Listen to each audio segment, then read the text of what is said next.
उधर प्रशांत किशोर हैं, बिहार के तमाम लीडर्स हैं, तो इधर गुस्से में जमीयत उलेमाए हिंद अध्यक्ष मौलाना अरशद मदनी भी हैं। उन्होंने मुसलमानों को संदेश दिया। अरशद मदनी ने केंद्र से लेकर बीजेपी शासित राज्यों की सरकार पर निशाना साधा। मदनी ने कहा कि आज सरकार मस्जिदों मदरसों पर बुलडोजर चला रही है, लेकिन पहले की सरकारों ने कभी मस्जिद मदरसे नहीं गिराए। अरशद मदनी ने कहा कि हुकूमत में बैठे लोग मुसलमानों को गद्दार बताते हैं। मदनी ने आज की सरकार को मुसलमान और इस्लाम के खिलाफ बताया। आप सुने बयान। आज हुकूमत की कुर्सी पर बैठकर मुसलमान को मुल्क का गद्दार बनाते हैं। अरे गद्दार वो नहीं है, तुम गद्दार हो। मुसलमान ने इस तरह इस मुल्क को आजाद कराने के लिए कुर्बानी दी है, अपने इस मुल्क की आजादी के लिए। ये हमारी मस्जिदों की तारीख है, हमारे मदरसों की तारीख है।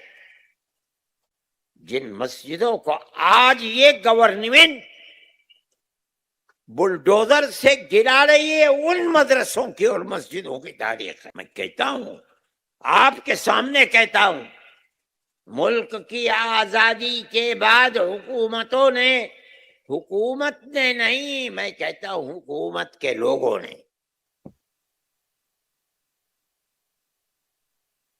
मुसलमान को नुकसान पहुंचाना शुरू किया। 70 साल गुजरे,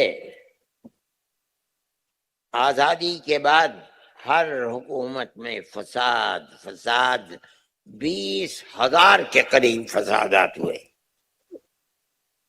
क्यों? जो लोग इख्तिदार की कुर्सी पर सूबों में बैठे हुए थे, उन्हें मुसलमान अच्छा नहीं लगता था। अच्छा, अरशद मदनी यही नहीं रुके। मदनी ने कहा कि कुछ लोग सोचते हैं कि उनकी हुकूमत हमेशा रहेगी, लेकिन ऐसा नहीं है। मुगलों और अंग्रेजों की हुकूमत भी एक दिन खत्म हो गई। मेरे भाई, प्यार और मोहब्बत के बगैर मुल्क नहीं चलेगा। मैं मुसलमान से कहता हूं, अगर मेरी आवाज किसी मेरे भाई हिंदू तक पहुंच रही है, मैं उससे कहता हूं, अपने मुल्क से अगर मोहब्बत है तो नफरत की सियासत पर थूक करके मोहब्बत प्यार की सियासत को जिंदा कर। ये फिरका परस्ती जो आज चल रही है और इस नशे में चल रही है कि वो ये समझते हैं कि मुल्क की बागडोर हमारे हाथ में है। मेरे भाई, 800 साल हुकूमत करने के बाद वो बागडोर मुसलमान के हाथ से निकल गई। 250 साल हुकूमत करने के बाद मुल्क की बागडोर अंग्रेज के हाथ से निकल गई। आज इस घिनौने किरदार को पेश करके कोई ये समझता है कि मुल्क की किरदार बागडोर उन्हीं के हाथ में रहेगी। पागल है, दीवाना है, मजनून है। दुनिया कभी किसी के हाथ में नहीं रही। अरशद मदनी को अनंत जी किस बात का दर्द है कि 800 सालों की हुकूमत उनके हाथ से चली गई, या हिंदुओं के हाथ में हुकूमत आ गई? योगी मोदी उन्हें अच्छे नहीं लगते? ये अरशद मदनी क्या करने की कोशिश कर रहे हैं? अरशद मदनी बिल्कुल सिर्फ और सिर्फ अपनी प्रासंगिकता बनाने की कोशिश कर रहे हैं। जो बोल रहे हैं, खुद के बयानों में कितना विरोधाभास है। जितना आपने सुनाया उसमें देखिए, पहले तो उन्होंने कहा मुसलमानों को अवसर नहीं मिल रहे हैं। आप पिछले साल के नीट, यूजी, पीजी सबका रिकॉर्ड निकाल के देख लीजिए, कितने % मुसलमानों का छात्रों की संख्या बढ़ी है। आप पिछले साल के यूपीएससी का रिजल्ट निकाल के देख लीजिए, कितने मुसलमान आगे बढ़ रहे हैं। दरअसल इन लोगों के हाथ से जो सत्ता होती थी, मुसलमानों को एक वोट बैंक बनाकर इनकी पूछ हुआ करती थी।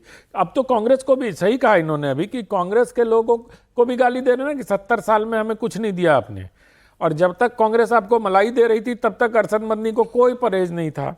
लेकिन सबसे आपत्तिजनक बात मीनाक्षी जी जो इन्होंने कही है, एक तरफ ये मुसलमानों का फिक्र कर रहे हैं, मुसलमानों की फिक्र, दूसरी तरफ ये कह रहे हैं कि 800 साल तक मुसलमानों ने जिक्र किया। आप आक्रांता को मुसलमान बता रहे हैं और अभी के मुसलमान से उसकी तुलना कर रहे हैं। आप मुगलों को मुसलमान बना रहे हैं। ये इनको सोचना चाहिए कि दरअसल मदनी जैसे लोगों को जो मोहब्बत की दुकान ये भी खोलने चले हैं राहुल जी की तरह, इनको भी लगता है कि मोहब्बत की एक छोटी सी दुकान ये भी खोल लें, क्योंकि इनकी भी तो एक दुकान थी जो बंद हो गई। अब 1 जुलाई से उत्तराखंड में मदरसा बोर्ड भंग हो गया, बिल्कुल 1 जुलाई से वहां अल्पसंख्यक शिक्षा बोर्ड होगा। इसमें गलत क्या है बताइए? इसमें क्या मुसलमानों के साथ जैन को, बुद्ध को, पारसी को, सिख को क्या अधिकार नहीं मिलने चाहिए? क्या मुसलमानों को अलग से ही सिर्फ इसलिए मिलना चाहिए कि आप 18-20% हो रहा? अरे भाई, जब अल्पसंख्यकों के अधिकार लोगे तो आपको सारे अल्पसंख्यकों के बीच में बांटना पड़ेगा। आप